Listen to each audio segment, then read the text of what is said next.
La lecture de presse du jour sur Alliance 92. Courrier de Madagascar tout de suite pour notre lecture de presse pour ce premier jour de mois d'octobre. Fit milliards wan ptant filaminan et favunna satie. 350 voitures 4x4 bloquées au port de Thomas. Qui a peur de Camille Vital? Les deux titres ici du journal. Et par rapport à ce dernier titre, à Courrier de Madagascar de nous partager l'information donc que 350 voitures tout-terrain, dont 150 Nissan Pick-up et 200 Hyundai Santa Fe, destinées à la campagne du candidat Camille Vital, sont actuellement bloquées au port de Thomas. Et selon de sources proches du dossier, nous relate ici Courrier de Madagascar, certaines personnalités mal intentionnées cherchent actuellement à créer des ennuis administratifs au niveau de la douane pour entraver le dédouanement de ces 350 voitures 4x4 du candidat de Yarakaïsik. En effet, en détail donc, ces voitures sont arrivées au port de Thomas depuis quelques jours et les procédures administratives relatives au dédouanement ont été déjà menées par l'équipe de Yarakaïsik. Et malgré le fait que de son côté, l'association a fait le nécessaire possible et a rempli à cet effet les conditions requises par les textes pour dédouaner ces voitures tout-terrain, on subodore une tentative de sabotage pour bloquer la route à l'association Yarakaïsik. En fait, sans doute peur à ses adversaires, nous dit ici Courrier de Madagascar. Mais un peu plus en profondeur, Courrier de Madagascar nous pose la question, le projet de sécurisation lancé par le candidat Camille Vital fait-il alors des jaloux? Car ces voitures tout-terrain seront redistribuées aux forces de l'ordre malgaches, une fois la campagne électorale terminée, indique la source donc de Courrier de Madagascar. Et ces véhicules entreront ainsi dans le cadre de la réalisation du projet du candidat de Yarakaïsik, lequel pose comme priorité des priorités la sécurité. Une priorité qui n'est pas du goût de certains, à voir ce blocage dont est victime donc le candidat Camille Vital. Quoi qu'il en soit, eh bien, le candidat ne compte pas baisser les bras pour autant et continue ainsi sur la lancée en attirant une forte adhésion à chacune de ses meetings. Midi, Madagascar, Sakour Kankat ou jet de grenade, 4 arrestations. Grand titre ici donné, cela fait suite donc à la revendication des étudiants de la Polytechnique. Mais choix difficile, nous titre ici Vision de Midi Madagascar. Même les candidats qui n'ont pas prévu de mener une campagne à l'américaine très médiatisée essaient de faire leur mieux pour apparaître sur les écrans de télé et les publicités supports radio, presse écrite et en ligne. Mais dans cette course qui accorde plus de distractions que de débats publics, nous dit ici Vision de Midi Madagascar, les programmes politiques sont minimisés et délaissés au profit de slogans de campagne qui se ressemblent tous à quelques nuances et originalités près.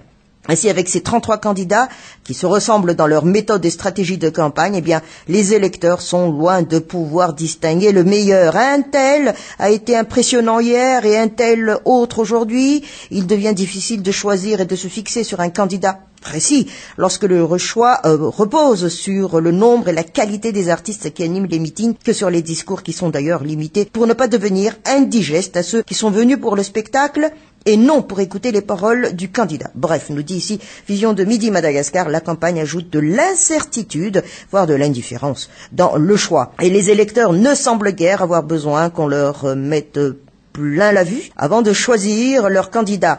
Ils décideront le jour du scrutin, soit ils n'ont jamais changé d'avis et voteront dans la maturité, soit ils seront embarrassés par cette campagne qui leur a fait perdre leur clairvoyance. Ils choisiront dans le bulletin unique d'une manière aléatoire, soit ils se décident pour l'abstention, soit encore ils s'abstiendront d'aller voter, faute de spectacle, et les résultats électoraux risquent de nous réserver bien des surprises, nous ponctue ici Vision de Midi Madagascar. Campagne électorale, Camille Vital victime d'un coup bas, grand titre ici du journal Les Nouvelles. Des manœuvres visant à déstabiliser l'adversaire sont déjà constatées dans le cas de la campagne pour la présidentielle. Eh bien, 350 véhicules de l'association Yarakaïsik sont actuellement bloqués au port de Thomas pour un coup bas. C'en est un vraiment un, nous dit ici la légende du journal Les Nouvelles. Bien vêtu, tel est le titre ici de l'éditorial du journal Les Nouvelles. Une crise qui dure depuis bientôt 5 ans. 33 candidats à la présidentielle, une CES, des élections à Noël et bien d'autres encore, les actes terroristes, tant de nouveautés pour le pays, habitué à des événements complexes. Mais que retient la population, nous pose comme question ici l'éditorialiste du journal Les Nouvelles. Et ce peuple, qui a trop subi l'indifférence des politiciens, qui se veulent, malgré cela, défenseurs de son intérêt général, donnez-nous des t-shirts, s'exclament certains. N'oubliez pas les casquettes, renchérissent d'autres. Comme il est si facile de faire oublier les problèmes par une simple distribution de cadeaux, voilà l'exemple typique de la démocratie malgache, nous appuie ici l'éditorialiste du journal Les Nouvelles. Le peuple, lasso naïf, court après les voitures de campagne pour avoir le t-shirt ou la casquette sur lesquels est imprimée la photo d'un candidat. Candidat qu'il ne connaît même pas au fond, mais à qui il donne son vote à cause du présent. Et les malgaches sont-ils trop reconnaissants ou bien se doit-il d'être redevables? D'ailleurs, argumente encore ici l'éditorialiste, il n'est pas étonnant de voir une personne portant des vêtements à l'effigie d'un candidat au milieu du meeting d'un autre. Dans tous les cas, c'est inouï. En réalité, les malgaches sont fatigués et à la fois confus face à cette situation qui ressemble à un feuilleton télévisé plein de rebondissements. Aujourd'hui, on voit un tel à côté d'un tel, et demain on le voit retourner sa veste pour être avec quelqu'un d'autre. Et c'est bizarre que tout tourne autour d'un simple bout de tissu qui, entre les mains de certaines personnes, signifie un changement considérable, mais provoque des dégâts monstres entre celles d'autres. On ne peut pas blâmer le peuple qui fait des pieds et des mains non pour vivre, mais pour survivre. Raison pour laquelle, nous dit ici l'éditorialiste, les politiciens profitent de lui là où ils en ont le plus besoin. Combien de fois par an le peuple peut-il se vêtir d'habits neufs actuellement ? C'est l'occasion idéale et chacun saisit cette opportunité car, notons-le, il s'agit ici de 33 candidats. Ce qui signifie au moins un t-shirt par jour pendant 1 mois, il en reste 2. Que demander de plus au grand bonheur des politiciens? Et en conclusion, l'éditorialiste de nous dire que chacun tire au mieux avantage de ces élections puisque des sommes colossales sont en jeu. Il est tout à fait normal que le peuple veuille en bénéficier, réclamer son lot d'accessoires. Le journal La Vérité, pour enchaîner notre lecture de presse. Session d'action au sein de l'abbaye Nisharo sur les polémiques stériles. Voilà, donc, titre donné en page 1 du journal La Vérité. Mais en ce qui concerne la sécurisation des élections, qu'est-ce qu'on nous dit? Les forces de l'ordre sur le qui-vive, nous titre alors ici le journal La Vérité. L'élaboration des stratégies de prévention des troubles pré- et post-électorales bat son plein. Et la récente déclaration de la CENIT, ici en faveur du financement des actions de sécurisation des élections par les forces de l'ordre, ravive les discussions autour de la sécurisation des élections chez les forces de l'ordre. Le sujet est à l'ordre du jour lors de la réunion hebdomadaire de la gendarmerie, de l'armée et de la police nationale, qui a également vu la présence ainsi des représentants des institutions telles que le CST, le CT et les ministères, et au commandement donc de la gendarmerie Tubratimandra Vandef Nambuzanar. Il s'agissait d'une analyse de la situation actuelle en se basant sur les événements passés ainsi que les éventuels à venir, a fait savoir ici le commandant de la gendarmerie nationale. Il fait référence à la série d'explosions de bombes artisanales dans la capitale et malgré les rumeurs qui véhiculent encore des risques de troubles préélectoraux, bien le numéro 2 de la gendarmerie reste prudent. Pour l'instant, cela reste au stade des thèses, mais il faut toujours prendre les précautions qui s'imposent, affirme le COMGN.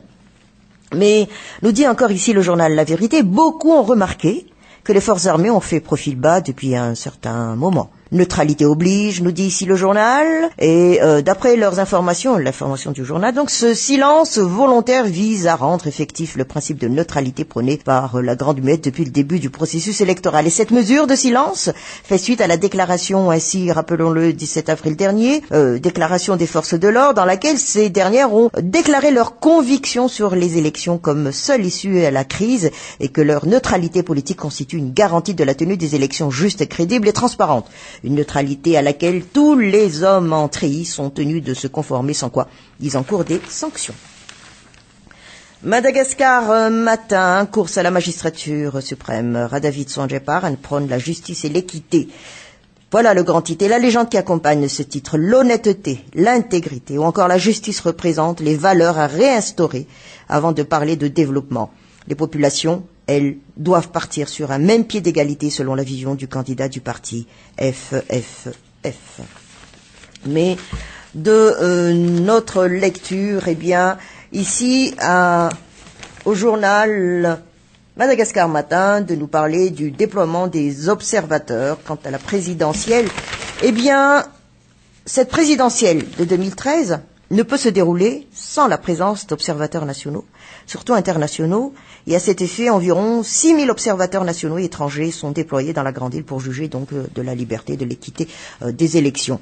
L'observation électorale nationale et internationale est un important mécanisme pour assurer l'intégrité électorale dans cette période de transition, et elle jouit d'une acceptation quasi universelle et contribue à augmenter la confiance des électeurs et à évaluer la légitimité d'un processus électoral et de ses résultats. Aussi, nous parle cet article du journal Madagascar Matin, un nombre important d'observateurs est déployé dans les provinces, les régions, les districts.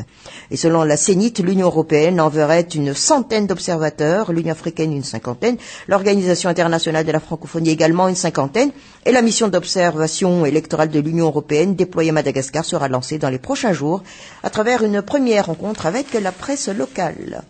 L'Express de Madagascar, pour terminer notre lecture de presse. Environnement, Radziwiłł insiste sur la vente de bois de rose. Grand titre donné. Les bruits concernant un décret sur la mise en vente des bois de rose saisis ont été confirmés hier par Radziwiłł. Les recettes permettront à équiper l'armée et à sécuriser l'élection selon le président de la transition. D'aucuns y voient le soutien à un candidat à l'élection présidentielle, légende qui accompagne alors ce titre. En profondeur, une précipitation qui intrigue. Première phrase ici de l'Express de Madagascar par rapport à ce sujet. Radziwiłł, président de la transition, s'est déclaré favorable à la vente des bois précieux saisis par l'État. Une option qui, pour l'instant, ne fait pas l'unanimité au sein de l'exécutif et qui est confrontée à l'opposition des membres du comité de pilotage et de la gestion des bois précieux présidé par Ömer Birizik, Premier ministre, assurant ainsi l'intérim du ministère de l'Environnement. Cette question a été déjà discutée et évaluée avec le comité de pilotage, le Premier ministre et autres responsables. J'ai fait une suggestion selon laquelle les recettes de la vente seront allouées en grande partie à l'achat de matériel pour les forces de l'ordre. Deuxièmement, une partie sera affectée à la sécurisation des élections. Voilà ce qu'a déclaré le président de la transition. C'était lors d'un point de presse tenu hier au palais d'État d'Ambotsroj. Et toujours d'après ces explications, nous rapporte ici l'Express de Madagascar, la vente fera l'objet d'un appel d'offres international pour s'assurer une totale transparence. Et un projet de décret visant à accélérer la vente des stocks de bois de rose et d'ébène saisis a circulé la semaine dernière. Contacté jeudi, nous dit ici l'Express de Madagascar, Emmanuel Rakotovaïne, représentant du Premier ministre au sein du comité de pilotage, a affirmé que le chef du gouvernement n'a pas encore signé le document. Et joint au téléphone hier, il a indiqué qu'Ömer Birizik n'a pas encore émargé le projet de décret, car aucune décision sur le sujet n'a encore été prise. Mais toujours de cette information partagée ici par l'Express de Madagascar, si l'on en croit donc les propos du président de la transition, la vente des bois précieux devrait se faire avant le scrutin. Et si l'on veut allouer une partie des recettes à la sécurisation du processus électoral, Béatrice Atala, présidente de la Commission électorale nationale indépendante pour la transition, a pourtant martelé que le ministère des Finances et du Budget peaufine actuellement le déblocage des 7 milliards 500 000 ariars destinés à cet usage. De plus, Eradur Mapian avait martelé lorsqu'il était encore grand argentier de l'État, nous rapporte toujours le journal, l'utilisation des fonds issus de la vente de l'avion Force One, une manne financière qui serait destinée à supporter les charges de l'État dans le processus électoral. Une source digne de foi qualifie l'initiative de l'exécutif de précipitée, nous précise ici l'Express de Madagascar. Elle pourrait avoir pour objectif de devancer le rapport d'évaluation de la Banque mondiale, suspecte cette source. Mais cette évaluation porte notamment sur l'inventaire des stocks et de l'analyse des procédures pour les écouler. Nous devons admettre qu'une vente de la période électorale engendrerait non seulement des suspicions, mais surtout ternirait l'image du pays ainsi que de ses futurs dirigeants au nom de la continuité de l'administration, a pourtant soutenu ici l'Alliance Voargas à travers un communiqué. Et cette organisation de la société civile axée sur l'environnement est membre du comité du pilotage qui avance le chiffre de 2000 rondins saisis pour seulement les 2 derniers mois. Voilà ce qu'a affirmé, et qu'elle ne s'oppose pas à la vente de bois, mais sous réserve de certaines conditions. Des stocks dans plusieurs points de Madagascar diminuent sur place et profitent à quelques responsables. Il faut voir comment éradiquer ce genre de trafic afin de pouvoir vendre en toute transparence les bois précieux, a pourtant soutenu ici Radziwiłł pour justifier sa position. Le président de la transition a insisté sur le mot transparence dans la vente des bois de rose et d'ébène, de même dans l'affectation des budgets. Une transparence dont l'évaluation reste hypothétique, conclut ici l'Express de Madagascar.